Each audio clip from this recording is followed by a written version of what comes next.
semana de clases del cuatrimestre. Ya estamos en los últimos temas y vamos a continuar con este tema de reinos de la naturaleza y la clasificación de los seres vivos.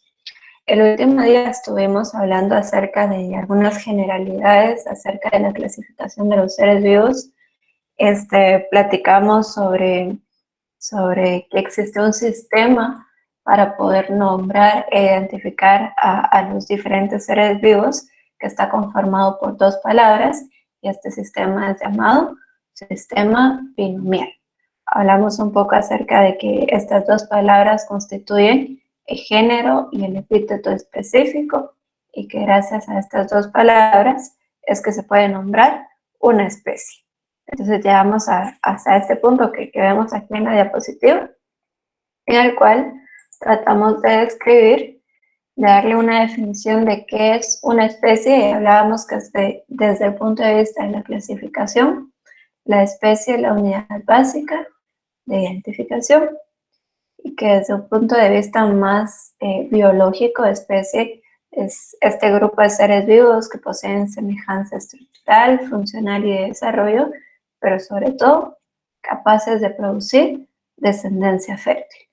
Entonces, esa es la definición de especie, y hablábamos acerca de algunas reglas para poder escribir los nombres científicos, para poder escribir los nombres de las especies. Les comentaba que esta serie de reglas, pues, ustedes las tienen que leer, las tienen que leer bastante, familiarizarse con ellas, para que de esta manera puedan escribir los nombres científicos sin ningún error. No sé si en esta sección, Patojos, hay alguien que esté viviendo en la escuela en estos momentos. Si pudieron ir a ver en el edificio central el mural que les dije, ustedes me dicen si hay alguien que está en la escuela o si no hay nadie. Yo les comento rápidamente. No hay nadie en la escuela, Patojos.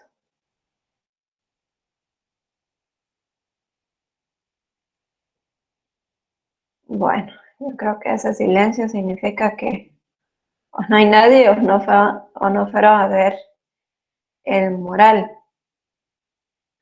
Les voy a comentar así rapidito.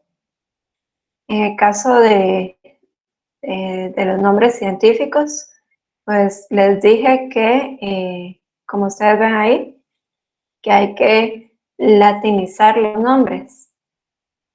Entonces, en el caso de la escuela, hay un botánico que se ha dedicado mucho al estudio de las orquídeas. Es un botánico que es egresado de la escuela. Entonces, en una ocasión quiso brindarle un homenaje a la escuela y descubrió o describió por primera vez una orquídea del género Lipantes. Entonces, para hacerle el homenaje a la escuela, el epíteto específico es, si no estoy mal, se escribe así, Encavarcenae, y es la orquídea, si la memoria no me falla, la orquídea que está ahí dibujada en un mural en el edificio central en la escuela. Entonces, les comentaba esto porque al momento de hacer la placa, al momento de hacer esto, pues la persona que hizo la placa no acató las reglas para escribir la especie, y el epíteto específico aparece con una mayúscula. Entonces, era únicamente para que ustedes se dieran cuenta de que incluso en la escuela podemos cometer algunos errores. Entonces, hablamos de esto el último día.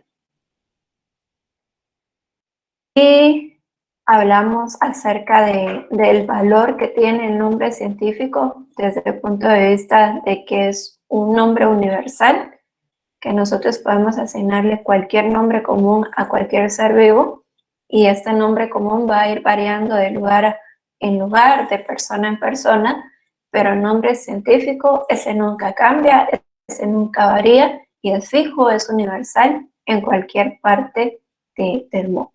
Entonces, esa es la importancia de los nombres científicos, esa es la importancia de conocerlos y sobre todo de manejarlos adecuadamente, de escribirlos bien para tener información de calidad. Luego hablamos un poco acerca del género, veíamos esta serie de animales, Panthera león, Panthera pardus, Panthera onca y Panthera tigris. Entonces yo les preguntaba qué tenían en común, ustedes me dijeron que todos eran pantera, que todos eran del mismo género. Y finalmente ustedes pudieron armar una definición de género en la cual dijeron que género es un grupo de dos o más especies que poseen características en común. Es decir, el género es un taxón que puede agrupar a varias especies que van a poseer características en común. ¿Cuáles características en común?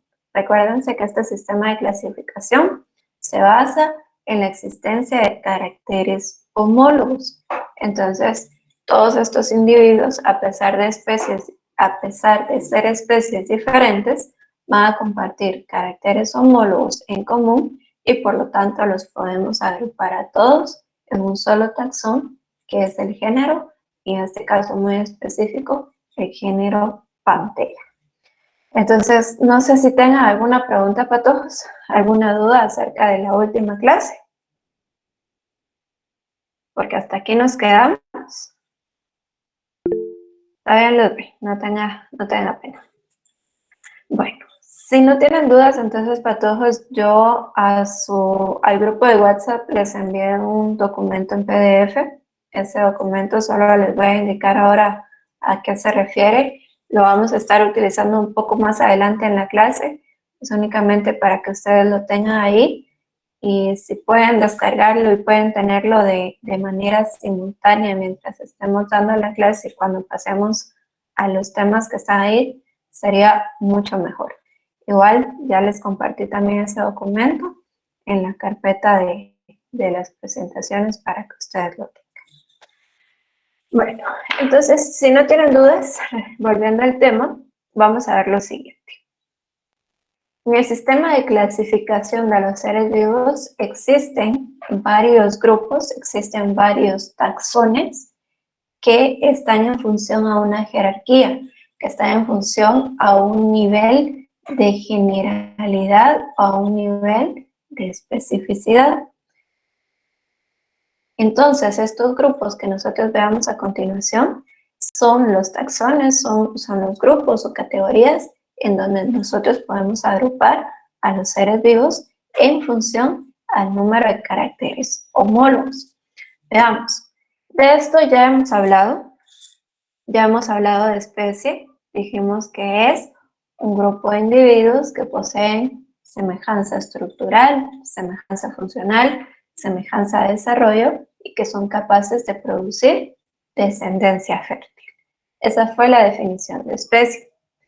De esto también hablamos, dijimos que el género puede agrupar diferentes especies que posean características en común.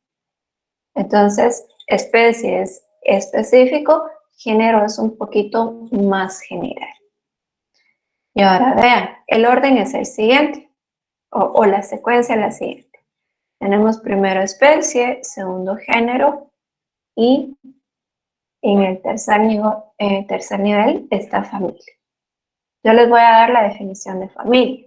Les voy a decir, familia es un taxón que agrupa diferentes géneros que posean características en común.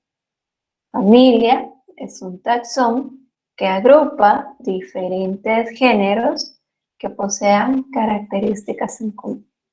Es decir, la familia es un taxón más superior, es un taxón superior que va a estar agrupando diferentes géneros de seres vivos que compartan caracteres homólogos entre sí. Y como comparten caracteres homólogos entre sí, todos esos géneros diferentes pueden estar agrupados en un solo taxón llamado familia. ¿Dudas? ¿Alguna pregunta, patojos?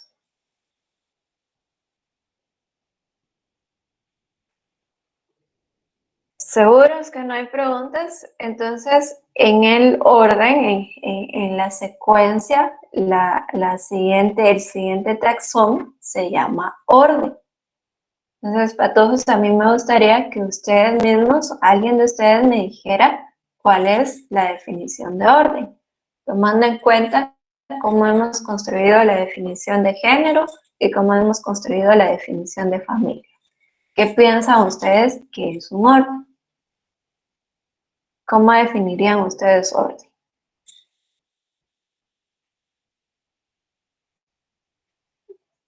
¿Cómo definirían ustedes orden si es un taxón superior a familia? Es un taxón que está arriba de familia. Taxón que agrupa diferentes familias. Un taxón que agrupa diferentes familias. ¿Correcto, Yausca? Entonces, familia es un taxón que puede agrupar diferentes familias. Y recuerden la última parte, que poseen características similares. Es decir, varias familias que van a estar compartiendo caracteres homólogos, cierta cantidad de caracteres homólogos. Entonces, pueden estar todas esas familias agrupadas en un solo taxón superior, que es el orden. Entonces yo creo que ya le agarraron aquí el rollo a esto y vean los siguientes taxones. Después de orden, sigue clase. Entonces vamos a ver, yo veía ahí que Otman quería hablar. Otman está por allí. Clase sería entonces que es un taxón que clasifica orden. Clase es un taxón que agrupa, correcto, que agrupa diferentes órdenes que van a poseer características comunes entre sí. Correcto. Vamos a ver. El siguiente taxón, ¿verdad? Puede ser dos nombres. Puede ser división o puede ser división, puede ser llamado división o puede ser llamado filo. O sea, tiene dos nombres, pero está al mismo nivel. Le vamos a preguntar a Alejandra Jerónimo. Alejandra, no sé si nos puede... Sí. A ver, Alejandra. Entonces, siguiendo la misma secuencia. De acuerdo a todo lo que hemos visto, ¿cómo define usted el taxón división o filo? Es el mismo nombre para un taxón que está al mismo nivel. Se dividen, son familias, se dividen por sus características, su división, son iguales, pero siempre hay algo que es diferente a los demás, entonces lo dividen en diferentes clases. Entonces, división está dividida en diferentes clases, algo así le entendí a Alejandra. Vamos a ver si Alejandra Girón, aquí entre las Alejandras. Alejandra Girón, no sé si nos escucha. Sí. A ver, Alejandra, ¿de qué manera mejoraría usted la definición ahí que nos dio su compañera acerca de división o filo?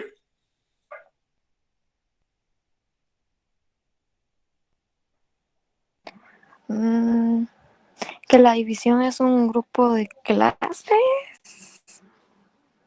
Ajá, la división o filo, correcto, va a estar agrupando diferentes clases que poseen características comunes entre sí. Entonces, vean, ¿por qué dice aquí división o filo? Porque en el caso de vegetales y hongos utilizamos la palabra división. Es decir, si estamos hablando de vegetales, si estamos hablando de hongos, vamos a utilizar la palabra división para referirnos al taxón que está en este nivel. Si ustedes se recuerdan, en el reino vegetal hablamos de un montón de divisiones. Hablamos de la división bryofita, pteridofita, coniferofita, cicadofita, netofita, magnoliofita, todas esas que terminaban en fita son divisiones. Y también esa palabra se utiliza cuando estamos estudiando la clasificación de los hongos. Mientras que en animales no vamos a decir división. En el caso del reino animal vamos a estar utilizando la palabra filo. Pero como sea, división o filo están al mismo nivel, son la misma jerarquía. La diferencia es que para vegetales y hongos utilizamos división, para animales utilizamos filo. ¿Sí queda clara esa diferencia, patojos? ¿Alguna pregunta? Bueno, si no tienen preguntas, vean el último taxón, que es el taxón más general. Dígame. Las bacterias y microorganismos cuentan como animales. Realmente no vamos a estar estudiando tanto de eso, pero ahí he visto que utilizan la palabra, sobre todo división, sobre todo la palabra división.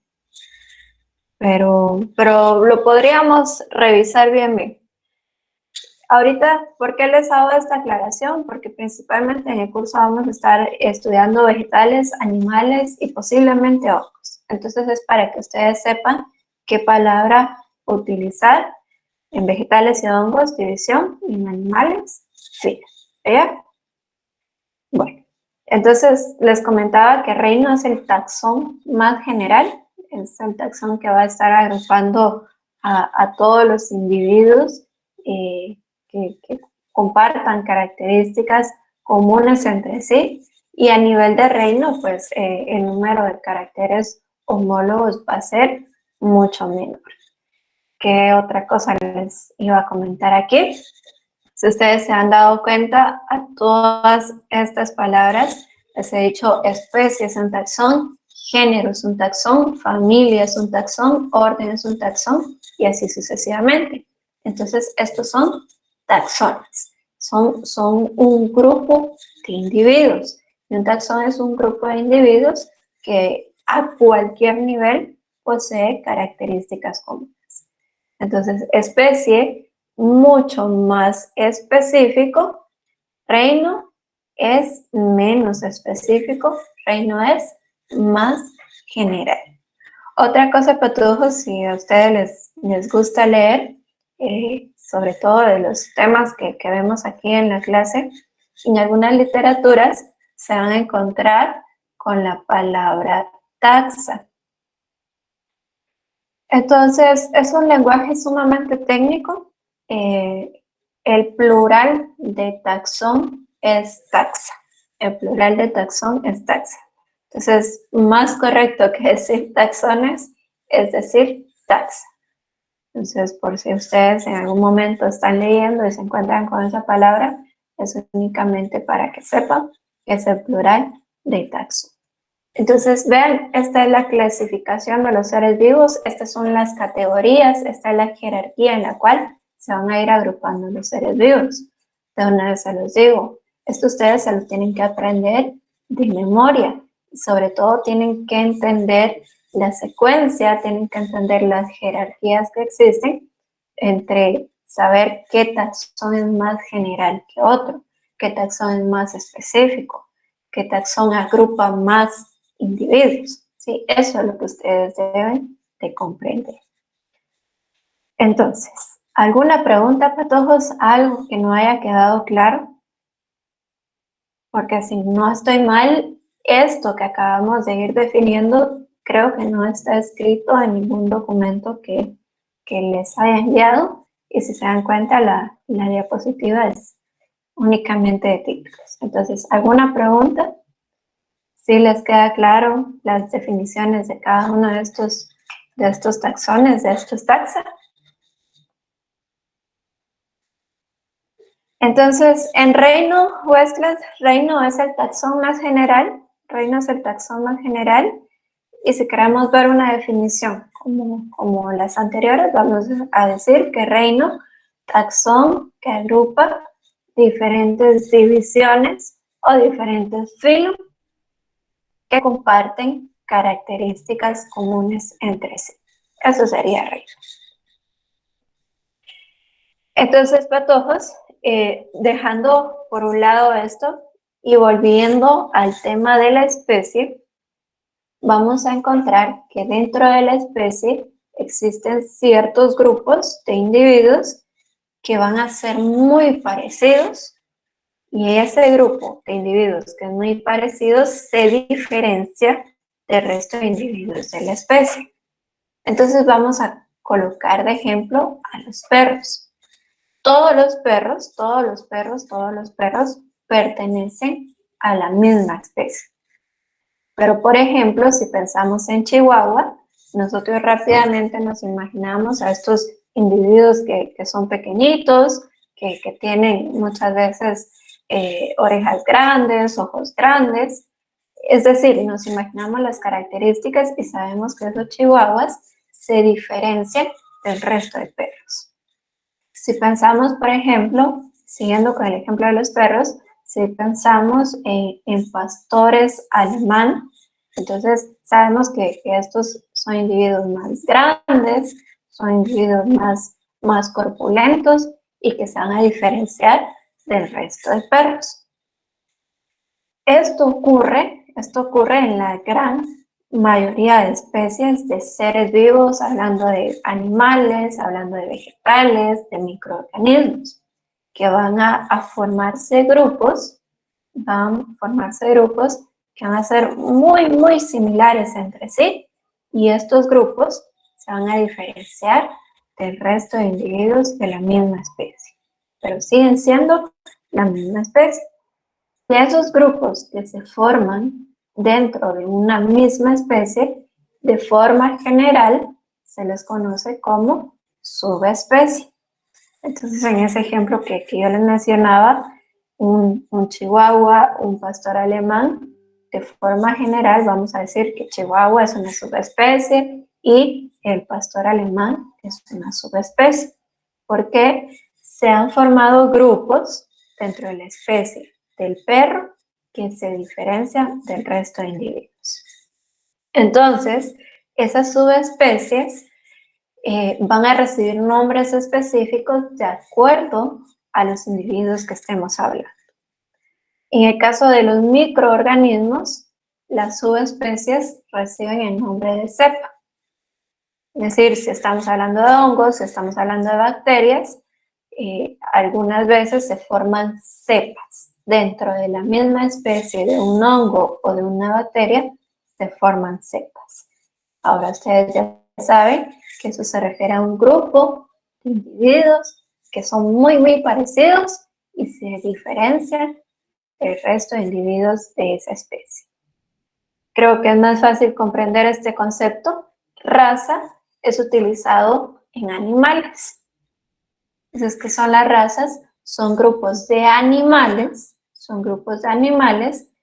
que son muy parecidos, son demasiado parecidos y que se diferencian del resto de animales de esa misma especie.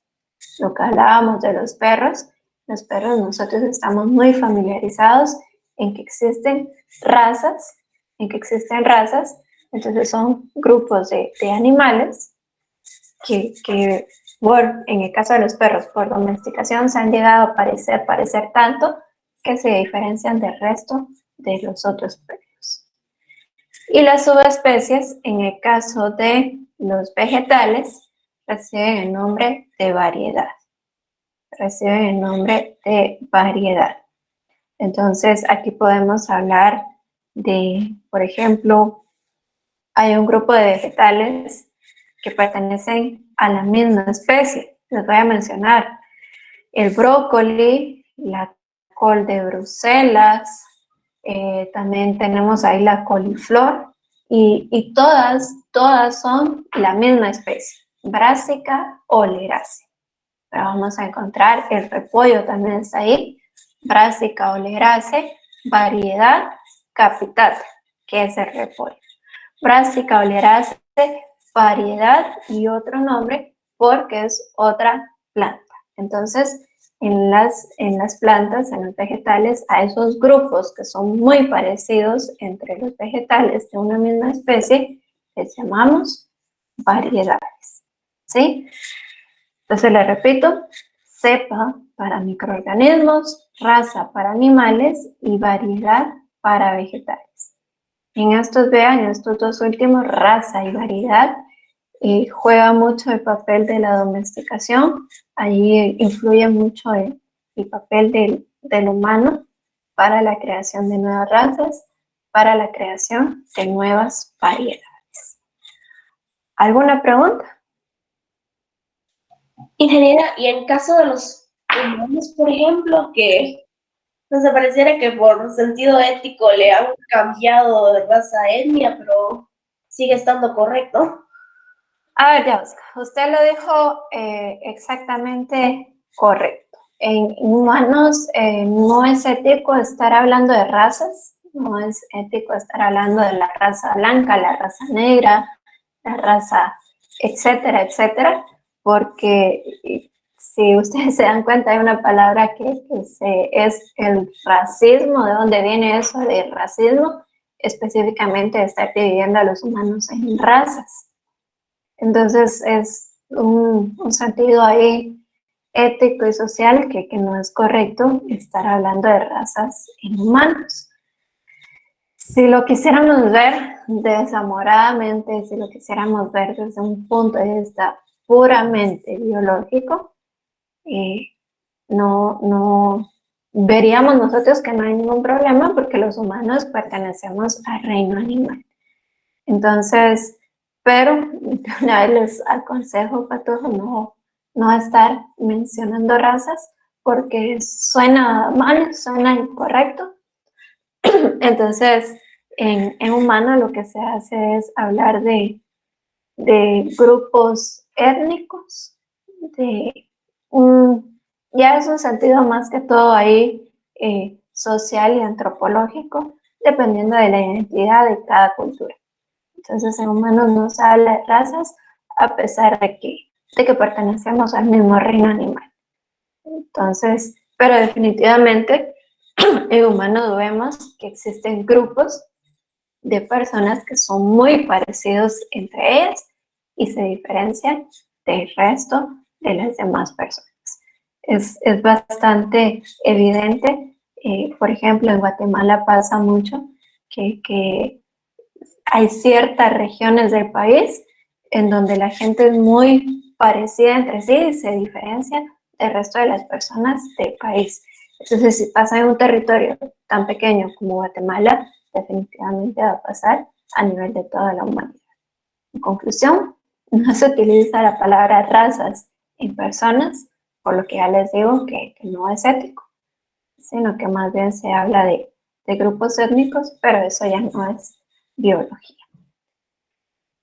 Ludwig, cepa se utiliza para nombrar las subespecies en el caso de microorganismos como bacterias y hongos. Entonces, cepa es un grupo de hongos o es un grupo de bacterias dentro de una misma especie que se parecen mucho y se diferencian del resto de individuos de esa especie. Eso es una cepa. Bueno, ¿alguna otra pregunta? Para ir terminando esta parte, patojos, ahí se recuerdan que les dije que raza y variedad tienen mucha influencia del humano en la creación de nuevas razas, de nuevas variedades, y en las cepas también tiene cierta influencia. A nivel de laboratorio se manipula, se investiga y se trabaja mucho con hongos y bacterias, sobre todo aquellos que puedan ser benéficos, que pueden ser útiles para diferentes actividades humanas. Entonces se manipulan algunos microorganismos y se van creando también diferentes cepas. De acuerdo a las necesidades de la creación, también podemos manipular los microorganismos para el desarrollo de nuevas cepas. Bueno, ¿alguna otra pregunta, patojos? Y cuando estén estudiando, yo espero que se recuerden bien de todo lo que hablamos de esta diapositiva. Vean, llevamos media hora hablando aquí, entonces es un montón de información y yo entiendo que es información bastante teórica. Entonces espero que se puedan recordarse al momento de estar estudiando. Si no tienen preguntas, solo vamos a ver esto de una forma gráfica. Veamos, reinos, dijimos que es ese taxón grandote, taxón general, en donde van a estar agrupados individuos que posean características en común, individuos que posean caracteres homólogos compartidos y que a nivel muy general sean bastante parecidos. Dentro del reino pueden existir diferentes divisiones o filum. ¿Sí? Dentro del reino, el reino va a contener diferentes divisiones o filum. A medida que se va haciendo más pequeños los círculos patógenos, hay una mayor cantidad de órganos homólogos. Entonces, vean, el círculo del reino, grandote, el círculo de división es un poco más pequeño y aquí los individuos van a poseer una mayor cantidad de órganos homólogos compartidos. Las divisiones o filum van a contener diferentes clases. Vean, el círculo es más pequeño, que quiere decir que los organismos de una misma clase van a estar compartiendo una mayor cantidad de órganos homólogos. Las clases van a contener diferentes órdenes. Vean, el círculo cada vez más pequeño, esto quiere decir que los individuos de un mismo orden van a compartir una mayor cantidad de órganos homólogos. Los órdenes contienen diferentes familias. Las familias contienen diferentes géneros. Y por último, los géneros van a contener diferentes especies. Y ahora ustedes ya saben que dentro de las especies pueden existir grupos de individuos que son subespecies, que en el caso de microorganismos se llaman cepas, en el caso de los vegetales se llaman variedades y en el caso de los animales se llaman razas. Bueno, ¿alguna pregunta, patojos? ¿Alguna duda que tengan respecto a esto?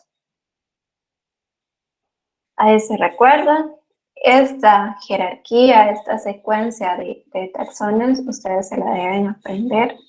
Ustedes deben comprender cuál es más general, cuál es más específico. Eso es lo que ustedes deben entender y aprender. La diferente jerarquía de los diferentes taxones. Bueno, ¿alguna pregunta?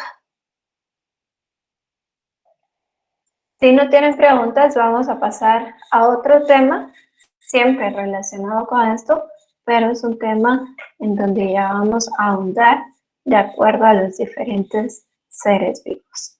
Entonces vamos a pasar a este tema. Vamos a empezar a hablar de los reinos de la naturaleza. Vean, patojos, posiblemente cuando su profesor de práctica estudió, le tocó estudiar únicamente 3 reinos. El reino vegetal, el reino animal y el reino mineral.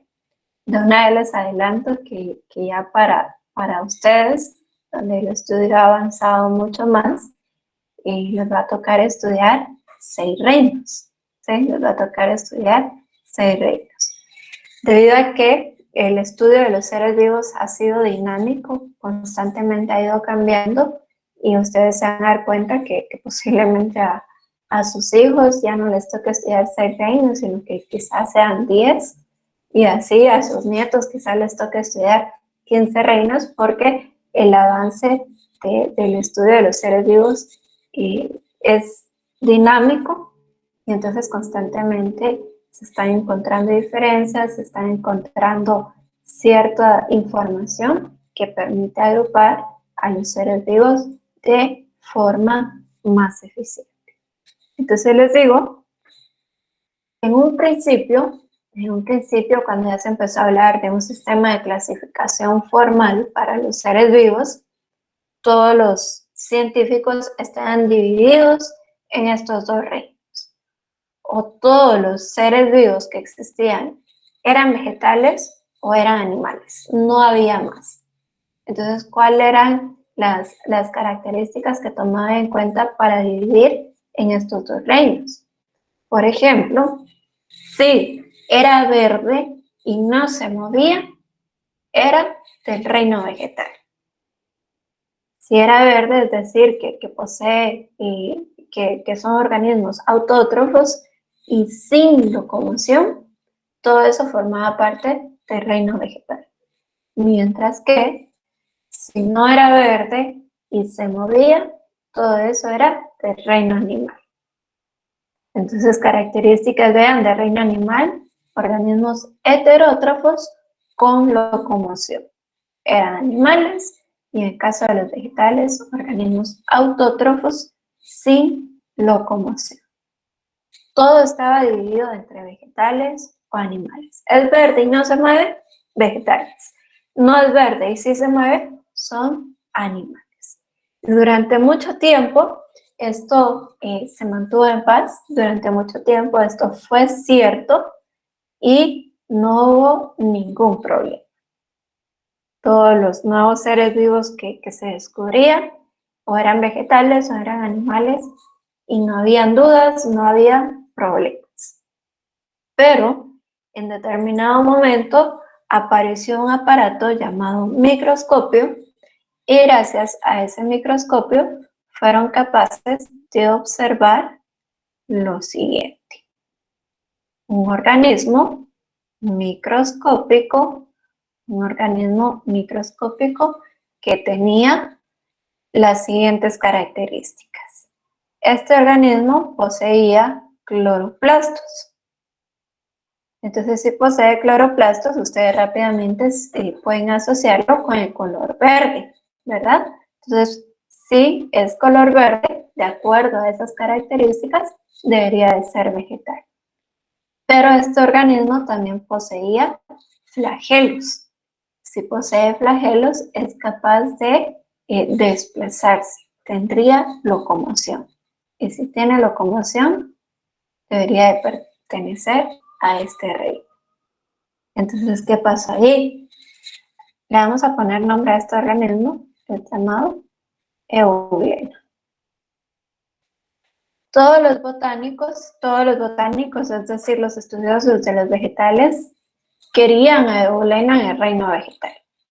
Porque posee cloroplastos, porque es autótrofo, entonces tiene que ser un vegetal. Y todos los zoólogos decían que Euglena, por poseer flagelos y tener locomoción, debería de ser animal. Entonces, durante algún tiempo pasaron en ese debate si es vegetal o si es animal debido a sus características. Yo les pregunto a ustedes, ¿qué creen que sea ese organismo? ¿Será que es un animal? ¿Será que es un vegetal? Ni uno ni otro. Y si no es ni uno ni otro, entonces, ¿qué hacemos? Crear un nuevo reino. Un nuevo reino, es correcto. Entonces, durante mucho tiempo estuvo ese debate, ¿sí? Durante algún tiempo estuvo ese debate de si Euglena era vegetal, si era animal, algunos lo querían en el reino vegetal, otros en el reino animal, hasta que apareció ahí un científico de apellido Haeckel que dijo, este debate, este problema se termina creando un nuevo reino. Entonces, fue una solución bastante visionaria que vino a dar solución a ese problema en el cual no se ponían de acuerdo los científicos de la época y dijo, vamos a colocar a Euglena en un nuevo reino al que le vamos a llamar Protista. Haeckel realmente era bastante visionario porque él pensó que en un mundo tan amplio, Euglena no iba a ser el único organismo con características de vegetales y animales al mismo tiempo. Él pensó, deben haber un montón de individuos más que van a ser como ese intermedio entre vegetal y animal, entonces mejor le creamos un reino para que podamos incluir a todos aquí. De esta forma nació el reino protista. ¿Qué individuos van a estar presentes en el reino protista? aquellos que posean características de vegetales, pero no todas, y aquellos que posean características de animales, pero no todas. Entonces, aquellos que son medio vegetales se les conoce con el nombre de vegetaloides. Y aquellos que son medio animales se les conoce con el nombre de animaloides. Entonces, ¿qué individuos van a estar en el reino protista? Vegetaloides y animaloides. Vegetaloides y animaloides. Aquellos individuos que no lleguen a poseer la totalidad de características que los harían vegetales. O aquellos individuos que no llegan a poseer la totalidad de características que los harían animales. Entonces, vegetaloides, animaloides. ¿Alguna pregunta de todos? ¿Vamos bien hasta aquí? Espero que vayan colocando ahí las características de cada reino. ¿Alguna duda? Bueno, entonces hagamos un resumen de lo que llevamos. Dijimos que en vegetales son autótrofos. Dijimos que en animales son heterótrofos. Dijimos que vegetales no poseen locomoción. Animales sí poseen locomoción. Y dijimos que en protista, vegetaloides y animaloides. Ahora les voy a decir algunas características que poseen los tres reinos. Si ustedes recordarán, vegetales poseen células eucariotas y animales también poseen células eucariotas. ¿Cómo van a ser las células de protista? También van a ser eucariotas, porque son vegetaloides, animaloides, entonces también van a ser eucariotas. Otra característica que poseen en común los vegetales y los animales es que son pluricelulares. Pluricelulares. Pero ojo, no son solo un montón de células y ya, sino que son organismos pluricelulares especializados. ¿Qué quiere decir esto? Que en vegetales y en animales vamos a encontrar tejidos pluricelulares especializados, es decir, que poseen tejidos. ¿Qué organismos vamos a encontrar en protista? Ahí vamos a encontrar de todo, patojos. Pueden ser pluricelulares, pueden ser unicelulares, pueden ser pluricelulares especializados o pluricelulares sin especialización. Entonces, protista, allí realmente vamos a encontrar todos los organismos que no encajan en los demás reinos. ¿Estamos? Entonces, vean esta última característica. Pluricelulares especializados. Pluricelulares con tejidos. Gracias, sobre todo al desarrollo de los microscopios, se fueron descubriendo otros organismos que no cumplían con ciertas características ni de vegetales ni de animales y tampoco de protistas. Entonces, surgieron estos dos reinos. Vamos a hablar primero del reino fungi. El reino fungi agrupa a todos los organismos que nosotros conocemos como hongos. En los hongos también hubo un gran debate, porque los hongos no poseen locomoción. Entonces los botánicos decían los hongos deberían de ser del reino vegetal, pero los hongos son heterótrofos. Entonces los hongos deberían de ser del reino animal. Los hongos poseen células eucariotas. Por lo tanto, podrían estar tanto en vegetales como en animales. Pero existe una gran diferencia de los hongos que los hace estar separados, que los hace estar en otro reino.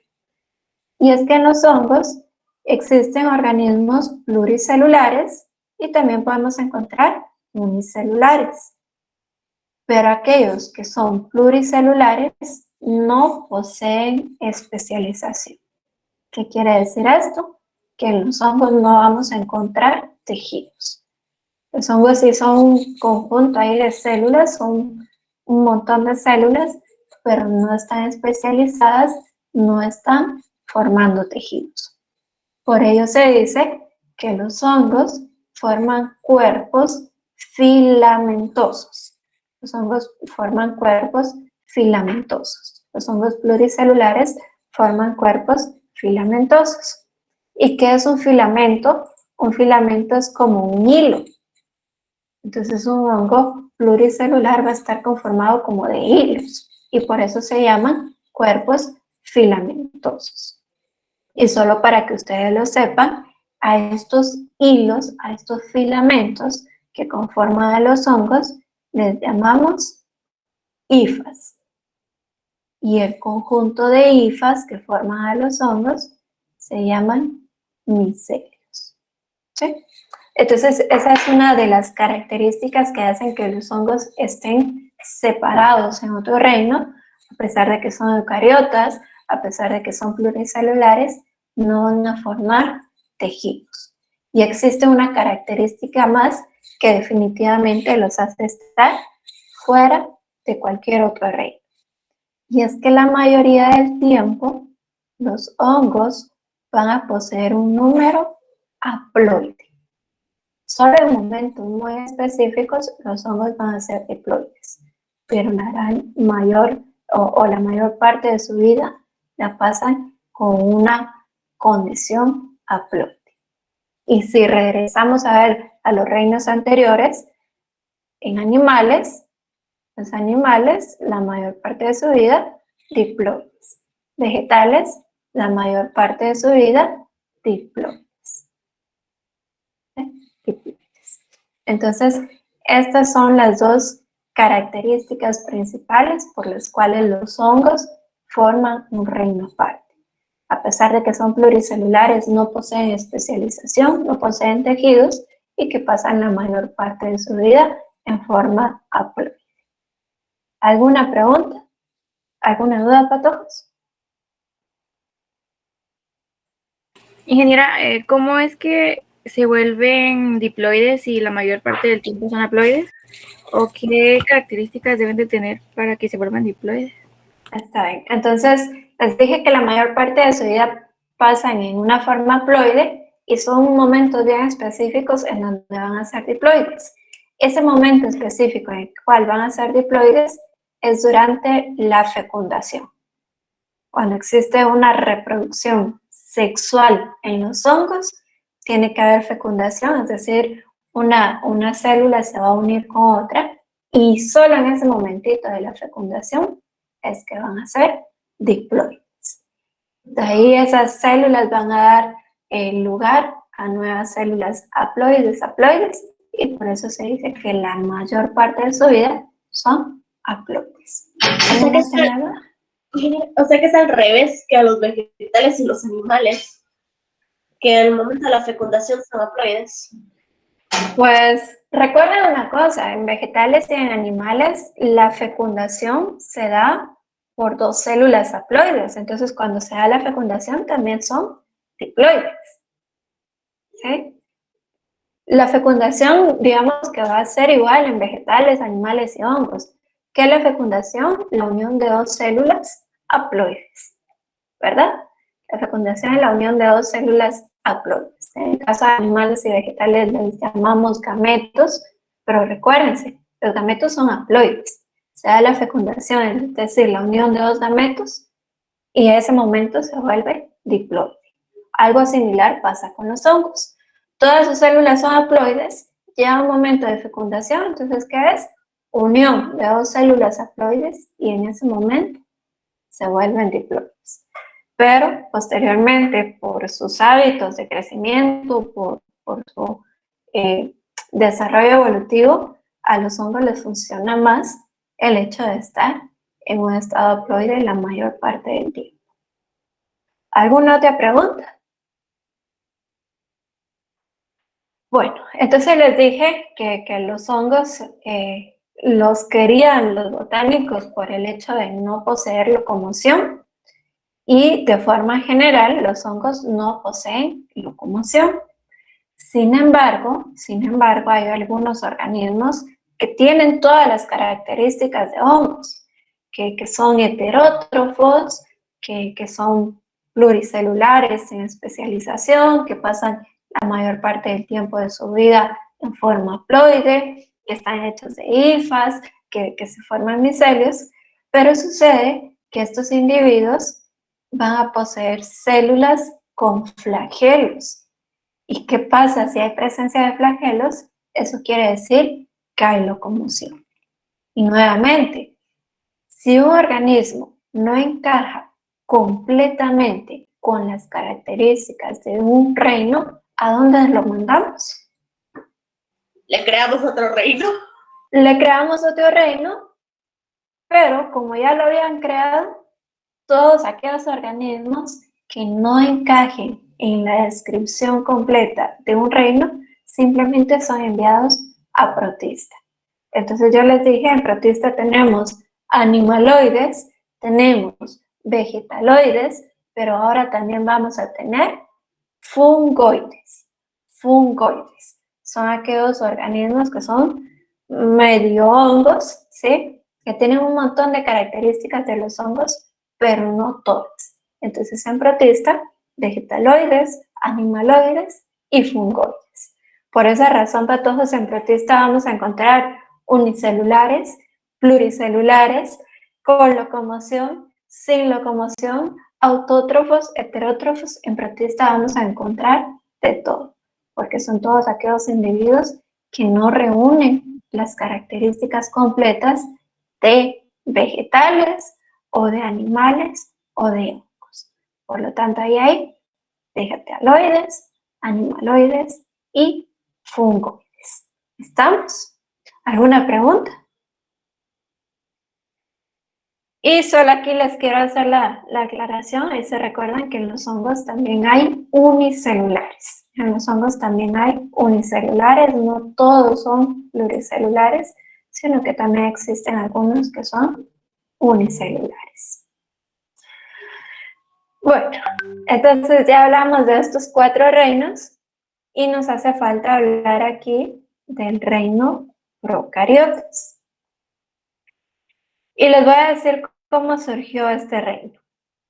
Si se dan cuenta, en los 4 reinos de los cuales hemos hablado, todos tienen la característica de poseer células eucariotas. Todos poseen células eucariotas. Vegetal, animal, protista, fungi, todos tienen células eucariotas. En algún momento del estudio, en algún momento del estudio con microscopios, descubrieron algunos organismos que tenían células diferentes a las conocidas en ese momento. Descubrieron organismos que poseen células procariotas. Y solo con esa presencia de células procariotas, eso es una característica que los hace completamente distintos. Entonces, aquí en procariotas, su característica principal es que son células procariotas. Son células procariotas, poseen células procariotas. Que en este caso, todos los individuos presentes en este reino son conformados por una sola célula. Es decir, aquí no hay una presencia de algunos unicelulares y de algunos pluricelulares. No, aquí todos van a ser unicelulares. Células procariotas, individuos unicelulares. A este reino antes se le conocía con el nombre de Monera. Ahora lo vamos a conocer con el nombre de procariota o procariotes, y aquí encontramos a todas las bacterias. Aquí encontramos a todas las bacterias, ¿sí? Aquí encontramos a todas las bacterias.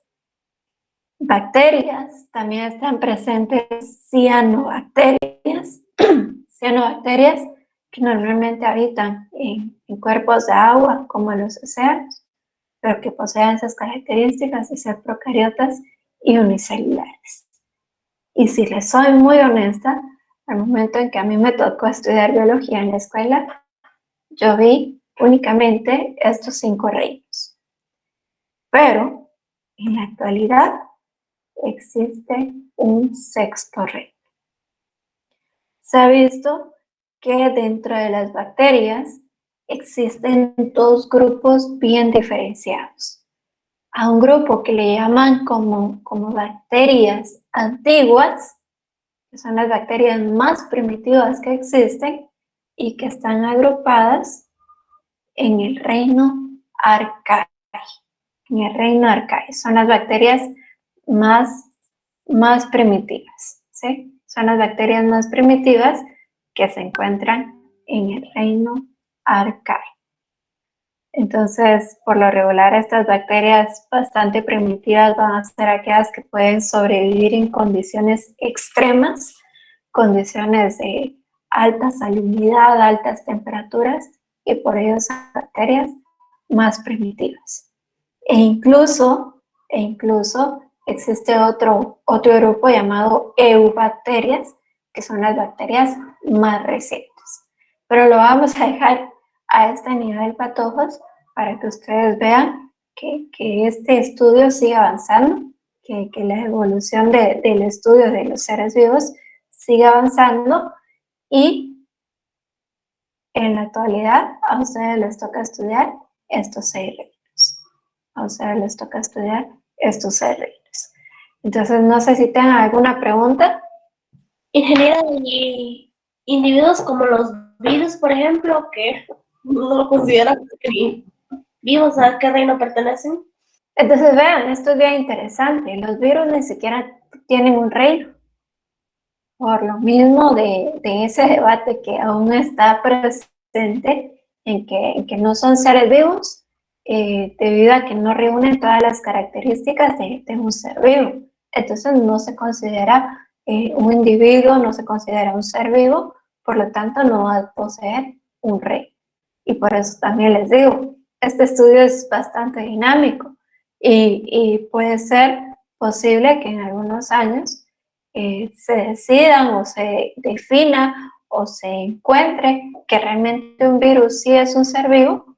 Entonces habrá que colocar un nuevo reino posiblemente para esos individuos. Entonces, desde el punto de vista de biología para este curso, los virus nos interesan solo por los daños que nos pueden causar. Si es un ser vivo o no, ahorita no estamos al nivel para decidir eso. Únicamente los platicamos, los mencionamos, porque sí son importantes debido a que provocan grandes daños. Pero vean, ni siquiera se tiene contemplado un reino para estos individuos. ¿Alguna otra duda? Ludwig, no sé quién sea el compañero, acepté a alguien hace poquito, a Jaime, creo yo, pero no hay nadie más queriendo entrar. Bueno, ¿alguna otra pregunta, patojos? Está bien. Si no tienen dudas, únicamente para que ustedes lo tomen en cuenta, ahora son 6 reinos y vimos cada una de las características principales para la agrupación de los distintos seres vivos.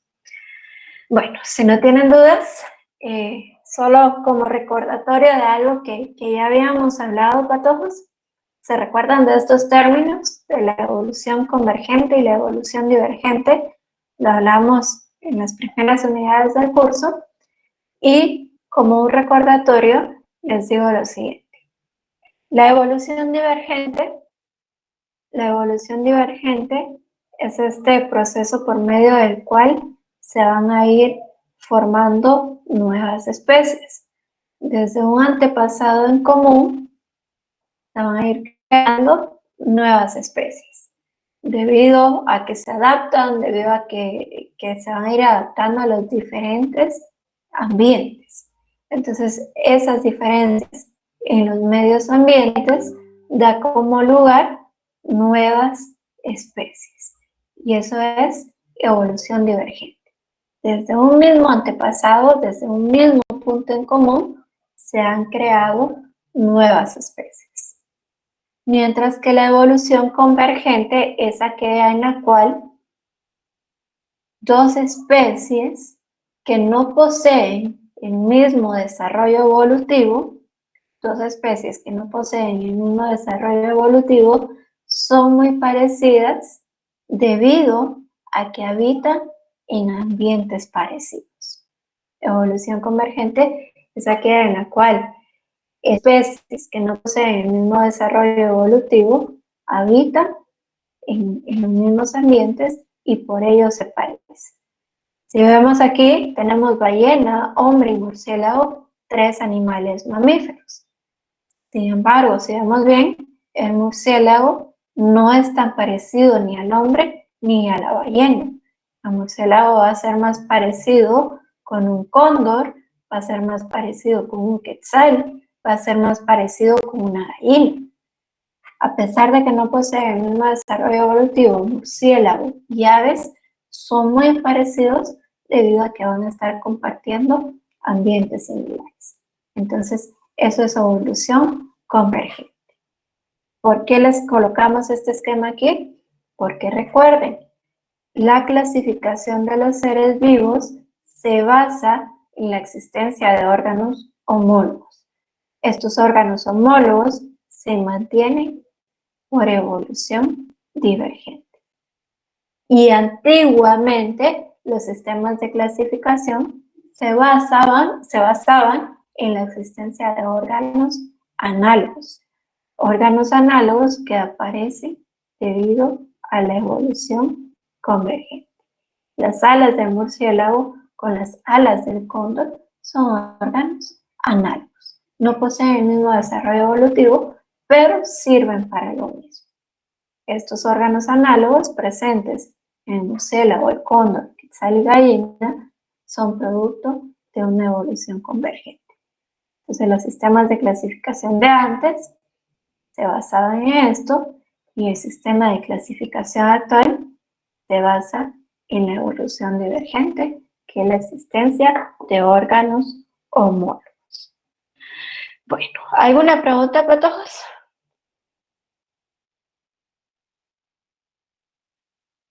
¿Dudas? Entonces, vean, yo sé que este tema fue bastante teórico. ¿Podría repetir lo de evolución divergente, por favor? Evolución divergente se refiere a la existencia de un antepasado en común. Un antepasado en común que dio origen a diferentes especies. Y debido a ese desarrollo evolutivo, debido a ese pasado evolutivo, las nuevas especies que provienen de un mismo antepasado en común van a poseer órganos homólogos en común. Veamos de este lado, tenemos estas distintas aves que todas provienen de un antepasado en común. Debido a ese antepasado en común, estas aves, estas especies, van a poseer órganos homólogos. Eso es la evolución divergente. El mismo pasado evolutivo, el mismo desarrollo evolutivo. Muchas gracias. Bueno, entonces, para todos, ya sé que este tema es sumamente teórico. Espero que no estén dormidos y si se durmieron, despiértense, vayan a buscar agüita y les aseguro que el tema que vamos a ver a continuación posiblemente les guste más o les interese más. Vamos a empezar a hablar del reino animal. Para ello necesito ahora sí que tengan ahí a la mano ese documento que les envié al WhatsApp para que ustedes vayan leyendo, para que ustedes vayan viendo y vayan asociando con las imágenes que vamos a ver en la presentación. Entonces, déjenme cambiar de la presentación. Y ahorita comenzamos con el reino animal.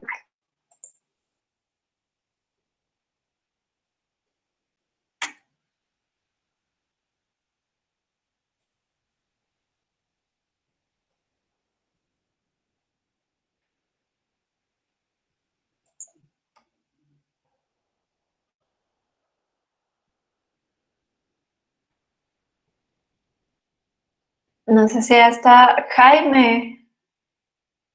Vean, aquí lo veo. Sí, Jaime. Bueno, entonces, vean, pues vamos a empezar con un nuevo tema, que es el reino animal. Y yo estoy segura que van a haber muchas cosas que ustedes creían saber, pero aquí vamos a ver que no son del todo así. Entonces vamos a empezar con el reino animal. Vean sus características generales, que ya habíamos hablado de eso anteriormente.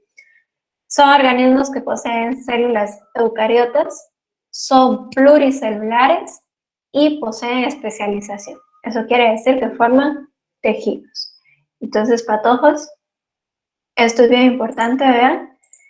Los animales, para ser considerados animales, tienen que ser pluricelulares. Eso es bien importante. También deben de poseer locomoción. Son organismos heterótrofos. Esto quiere decir que tienen que buscar el alimento para poder producir su energía interna. Y en el caso de los animales, estos primero ingieren la comida y luego la digieren. Eso es importante, pareciera que es evidente que así debe de ser siempre, pero les comento, en el caso de los hongos que también son heterótrofos, los hongos primero digieren y después ingieren, pero no, los animales ingerimos la comida, es decir, la entramos al organismo y ahí de forma interna va a haber una digestión.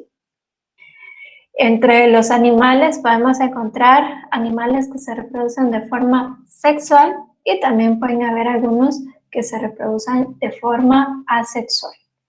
Y como cualquier ser vivo, van a reaccionar a los estímulos externos.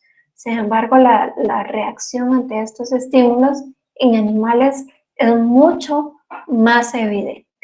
Es decir, esos estímulos van a causar una respuesta mucho más evidente en animales. Entonces dijimos que estos animales, el reino es animal, el reino es el reino animal, pero de acuerdo a la clasificación, nosotros vamos a encontrar que se dividen en dos subreinos. Entonces, este es otro taxón, vean, este es otro taxón, otro taxón más general. Viene el reino animal y luego hay una división en subreinos. Está por un lado el subreino Parazoa y por otro lado el subreino Eumetazoa. ¿Por qué se hizo esta división? Porque en el subreino Parazoa patojos vamos a encontrar animales bastante primitivos, por decirlo de alguna manera, de otra forma que son llamados también son animales inferiores.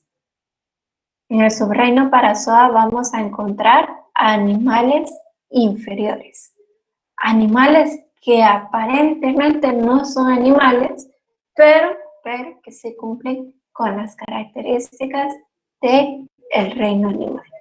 Entonces, en el subreino Parazoa, vean, vamos a encontrar individuos que son demasiado simples, como las esponjas de mar.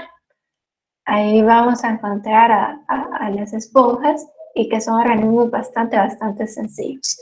Sí son pluricelulares, pero los tejidos que los conforman son muy rudimentarios, son muy primitivos y por ello mejor se hizo esta separación. Las esponjas, la mayor parte de su vida son sésiles. ¿Qué quiere decir esto? Que pasan pegadas a una estructura, al fondo marino, a rocas, entonces aparentemente no poseen locomoción. Sin embargo, sus estructuras reproductivas sí poseen locomoción y ahí es como se cumple esa condición de que para ser animal debe de poseer locomoción. Entonces, esa es la razón por la cual en el reino animal se hizo una división de subreinos, para dividir a los animales inferiores, como las esponjas, de los animales superiores, que somos el resto de animales.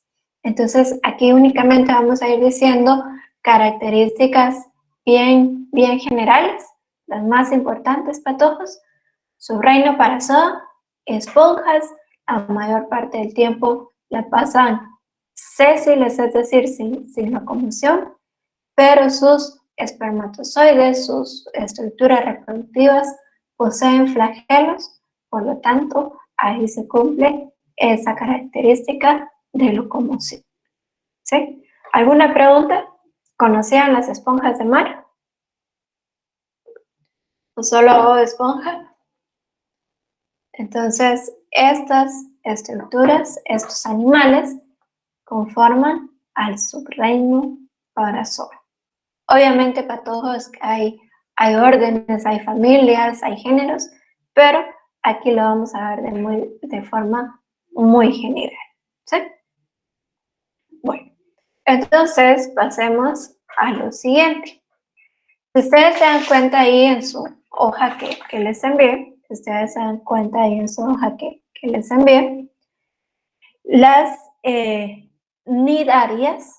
nidarias y todo lo que veamos de aquí en adelante, estas ya forman parte del subreino Eumetazoa. Entonces ahí se recuerdan, en el subreino Parazoa, solo las esponjas y todos los demás animales superiores estamos en el subreino Eumetazoa. Este grupo que estamos viendo aquí es un filum llamado Nidaria.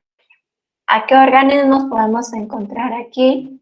Vean, medusas, las medusas y los corales.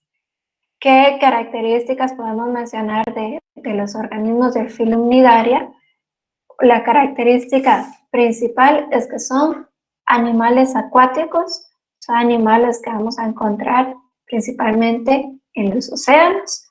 En el caso de los corales, casi siempre van a estar asociados a otros individuos o a otras estructuras que van a estar formando grandes bloques, en los océanos. La función de los corales es bien importante desde el punto de vista ambiental. Son reguladores de un montón de condiciones de los océanos, y para medir la salud de un océano, simplemente con mirar los corales podemos darnos cuenta de qué tan contaminado o qué tan limpio está un área. Entonces, la presencia de corales nos hace a nosotros pensar que todavía ese océano está sano, y si los corales ya no existen, esos océanos están bastante contaminados. Eso es lo que podríamos hablar aquí del filum Nidaria. No sé si tengan alguna pregunta. ¿Dudas? No sé si los conozcan ustedes en persona, patojos, si hayan visto medusas, si hayan visto corales de forma así en vivo, pero como les digo, eso los vamos a encontrar en los océanos. El siguiente filum se llama Platyhelminthes. En los Platyhelminthes lo que vamos a encontrar son estos animales que son como gusanos planos. Estos animales que son gusanos planos.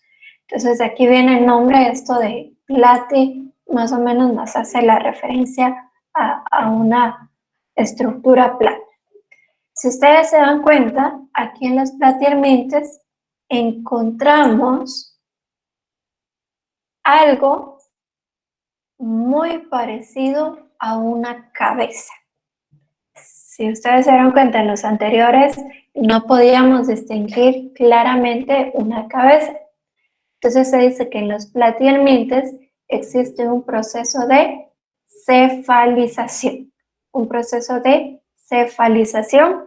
Y en esta estructura que parece una cabeza, vamos a encontrar algunos órganos importantes por medio de los cuales estos gusanos van a estar ingiriendo el alimento.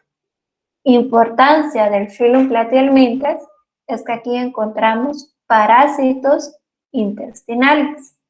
No sé si han escuchado ustedes ahí la palabra la solitaria o tenia, también llamada tenia, que es un parásito que vive en el intestino de los humanos, que si no nos desparasitamos, esta solitaria puede crecer, crecer, crecer y crecer, y después nos van a tener que sacar un gran gusano de 1 metro, de 2 metros. ¿Sí? Han habido casos de personas que definitivamente nunca se desparasitaron y esa solitaria creció tanto, que puede llegar a medir varios metros de longitud. Entonces, patojos, importante desparasitarse. Algunos hablan de 2 veces al año, otros de 1 vez al año. Eso va a depender de la recomendación que recuerden cada año desparasitarse para evitar problemas como estos. Entonces, la importancia de este filo es que existen parásitos intestinales que pueden dañar la salud humana, ¿sí? Esa es la famosa solitaria. ¿Alguna pregunta para todos? Solo no me quedó claro qué era el proceso de cefalización. Entonces, la cefalización es la presencia de una estructura en forma de cabeza. Si quieren, regresemos. Vean, si miramos aquí, es bastante difícil tratar de distinguir ojos, tratar de distinguir boca, sobre todo un cerebro. Realmente no se distingue. Pero si ya vemos, en el caso del Phylum Platyhelminthes, sí existe una estructura con forma de cabeza. No va a ser una cabeza sumamente especializada, no va a ser una cabeza como en el caso de insectos, como en el caso de mamíferos, pero sí, aquí comenzó el proceso de cefalización, la aparición de algo parecido a una cabeza. En el caso de Platyhelminthes, lo más importante es que existe una estructura que les permite ingerir esa comida, ¿sí? el alimento, gracias a ese proceso de cefalización. Entonces, hasta pareciera que tienen ojos, pero realmente son estructuras ahí para ingerir el alimento. Entonces, Platyhelminthes, cefalización, cuerpo plano y que son importantes debido a que van a ser parásitos intestinales. ¿Alguna otra pregunta? ¿A qué subreino dijo que pertenecía? Todo lo que estamos hablando de aquí en adelante es Eumetazoa. Solo las esponjas están en el subreino Parazoa y el resto de animales en Eumetazoa. Aquí todo es Eumetazoa y vamos a estar hablando sobre todo de Phylum y algunas clases. ¿Alguna otra duda?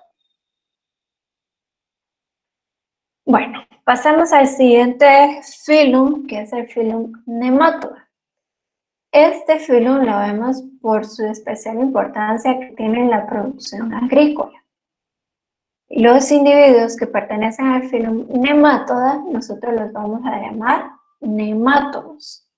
Los nemátodos suelen vivir en el suelo, suelen vivir en la tierra, y muchas especies de nemátodos se van a estar alimentando de la savia o del agua o de las sales que encuentren en las raíces. Entonces, ¿qué hacen los nemátodos?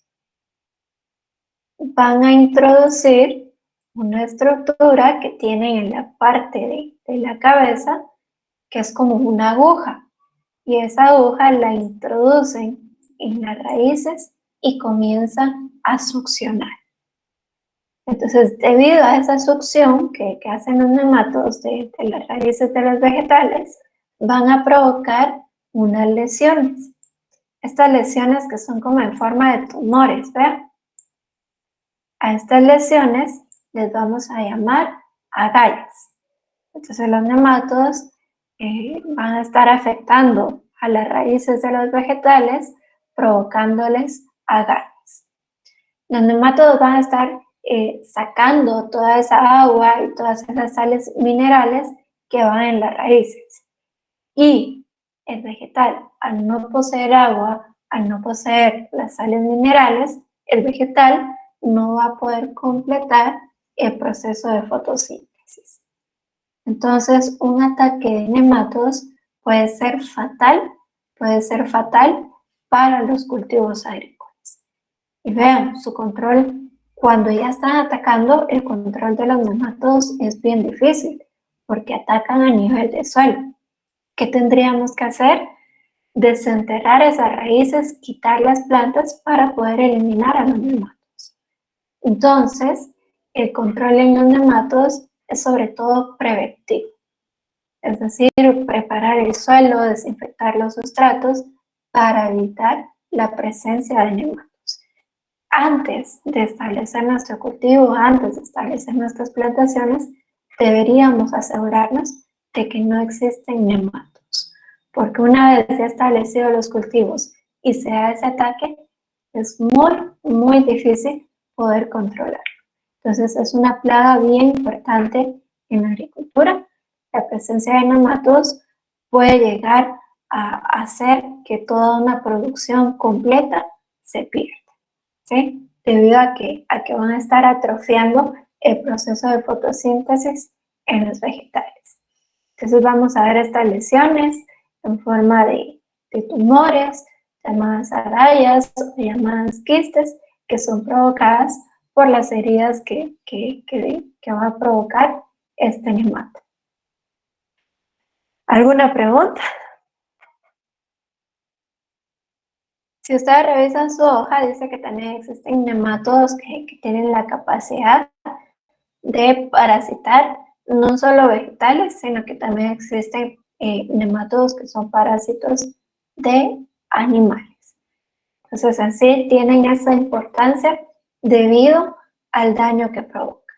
Debido al daño que provocan, este filo es especialmente importante. ¿Alguna pregunta para todos? En general, los nematodos son diferentes a las lombrices. Son completamente diferentes. Son completamente diferentes. Muchas veces los nematodos no podemos verlos a simple vista. Los nematodos necesitamos aparatos como estereoscopios, que son un poquito más sencillos que los microscopios para poder verlos. Entonces, vean, son muy pequeños, pero provocan daños muy grandes. Y son completamente diferentes a las lombrices. En el caso de las lombrices, las vamos a ver, yo creo que en el siguiente filo, las lombrices van a tener otras funciones. Ojo, no todos los nematodos van a provocar daños, obviamente, pero a nosotros nos interesan aquellos que le provocan daños a los vegetales, porque sí son muy problemáticos para todos. Son una plaga bien importante y, como les digo, su control no es tan sencillo. Su control puede ser bastante complicado y por ello la importancia de los nematodos. ¿Alguna otra pregunta? Bueno, entonces veamos en el siguiente filum vamos a encontrar al filum molusca. Aquí vamos a encontrar, dice, por ejemplo, a las babosas, a las almejas y a las ostras. En el filum molusca, por lo general, estos individuos van a poseer un cuerpo blando y van a estar cubiertos por una concha. Así es como nosotros podemos identificar al filum molusca.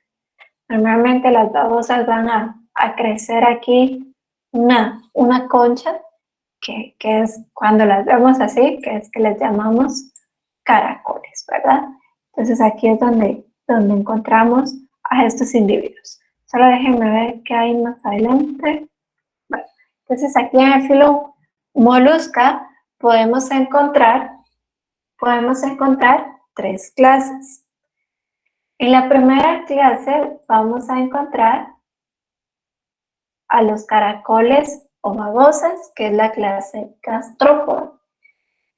Estos son importantes porque también son plagas para los cultivos agrícolas. No sé si ustedes han tenido problemas en sus jardines o con sus macetas debido a la presencia de babosas. Estas pueden acabar en una noche con una gran cantidad de plantas, porque son animales herbívoros que gustan mucho de la comida fácil, y entonces cuando encuentran una pequeña plantación, un jardín cuidado, ahí es donde se van a dar gusto de comer bastante de esas plantas. Entonces pueden ser un peligro, una plaga en cultivos agrícolas o simplemente en los jardines. Estos son herbívoros y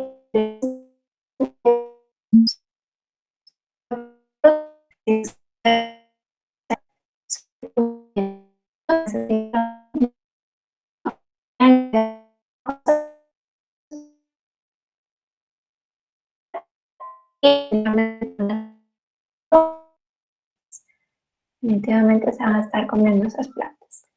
También hay que tener cuidado con algunos alimentos, sobre todo aquellos alimentos de hojas, como las lechugas, acelgas, que a veces pueden traer babosas o restos de babosas, por eso es bien importante lavarlos bien. Y las babosas en este organismo pueden ser tóxicas. Entonces, cada vez que vayan al mercado, que coman lechuga, que coman algún producto de hojas, asegúrense de limpiarlo bien para evitar que tengan estos organismos, ¿sí? También dentro de la clase molusca vamos a encontrar, dentro del filo molusca, vamos a encontrar la clase bivalvia. La clase bivalvia, que son las almejas y ostras. Estas tienen especial importancia porque son utilizadas como alimento, ¿verdad, patojos? No sé si ustedes las han comido en el caldo de mariscos, ahí como aperitivo las pasan también. Entonces su importancia es desde el punto de vista que son alimenticias. Ingeniera, Y para, ¿Dios? ¿cómo dijo que se llamaban las almejas y ostras? Bivalvia. La Bivalvia. clase se llama bivalvia. Ahí se Sí. recuerdan, este es un filum, el filum molusca, y dentro del filum molusca estamos viendo varias clases. Clase gastrópoda, clase bivalvia. Sí, no se preocupen tanto por los nombres patojos, yo tampoco me los sé y eso está en el documento que les envío. Y por último, en el filum molusca vamos a hablar de la clase cefalópoda. Cefalópoda. Y aquí vamos a encontrar a calamares y a pulpos. En la clase cefalópoda del filum molusca vamos a encontrar a calamares y pulpos. Definitivamente aquí, patojos, ya encontramos esa cefalización un poco más pronunciada, ¿sí? Aquí ya podemos diferenciar ciertas estructuras de la cabeza y por lo tanto, vean su nombre, proviene de ahí. Cefalópoda. ¿Alguna pregunta? ¿Alguna pregunta? Pulpos, ¿y qué fue lo que dijo, ingeniero? Disculpe. Y calamares, pulpos y calamares. Gracias. ¿Está bien? Solo es curiosidad, pero ¿qué tienen que ver los calamares emparentados con una babosa? Porque una babosa y una almeja, pues las veo más similares que a un pulpo. Con una ostra, me dice. ¿O con una qué? ¿O una babosa? o sea, ambas, o sea, ellas dos sí se parecen bastante, podría decir, pero ellas que tienen que ver similar a un pulpo. Es como curiosidad. Bueno, entonces, veamos pues, las características generales del filum molusca, donde están las babosas, las ostras, los pulpos y los calamares. Veamos. Dice que todos son de cuerpo blando. Si vemos las babosas, si vemos los pulpos, si vemos las ostras, todos tienen un cuerpo blando. Por lo general, dicen, no es que siempre, están cubiertos por una concha. Si vemos los calamares, pues sí tienen esa presencia de concha. Dice que tienen un pie ventral para la locomoción y un manto que cubre su masa visceral. Esas son las características generales del filum molusca. Entonces todos tienen un cuerpo blando, todos van a tener una estructura que les sirve para la locomoción. Si le damos vuelta al caracol y a la babosa, en la parte de abajo vamos a ver como vena, por medio de la cual se van a ir arrastrando. Y en el caso de los calamares y pulpos, pues tienen estos tentáculos, ¿verdad? Que les sirve para la locomoción. Y que tienen un manto que cubre la masa visceral, es decir, que sus órganos internos van a estar protegidos, por una capa de tejido. Los órganos internos en todos van a estar protegidos por una capa de tejido blando. Entonces, esas son las características generales que comparten y por eso tanto babosas, caracoles, almejas, ostras, calamares y pulpos están en el mismo filo. Pero sí, como usted dice, no se parecen tanto entre sí y por ello están divididos en clases. Babosas y caracoles, una clase; ostras y almejas, otra clase; pulpos y calamares, otra clase. ¿Alguna otra pregunta, patojos?